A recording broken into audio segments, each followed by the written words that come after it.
No comment.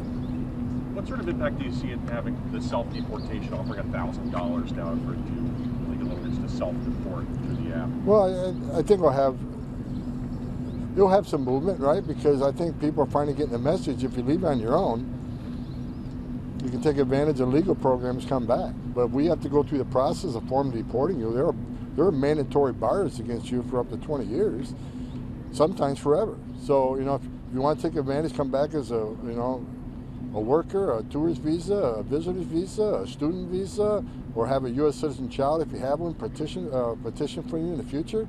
Leave yourself open to the opportunity of legal entry. Do things the right way. There's millions of people standing in line right now doing things the right way.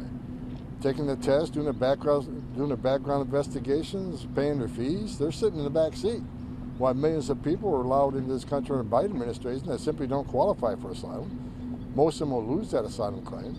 So while they're clogging up the whole system, in addition to those who want to come in legally, while the millions of fraudulent asylum claims under Biden administration, there are people in this world who really are escaping fear and persecution from their homeland. But they're sitting in the back seat too, because millions of people cheated the system, coming across the border and released in the United States, that caused a significant backlog in immigration court. And that wasn't by accident, it's by design.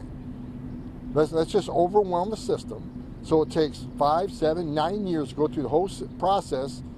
If they take advantage of the appeals process, they know exactly what they're doing. That's why they weren't in ICE detention. Because in ICE detention, they get a hearing within 35 days.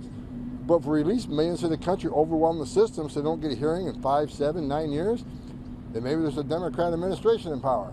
Now we can have an amnesty. They know exactly what they're doing. They're playing the long game.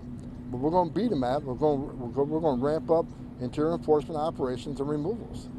We're going to force the law. We're not going to ignore the law like the prior administration did.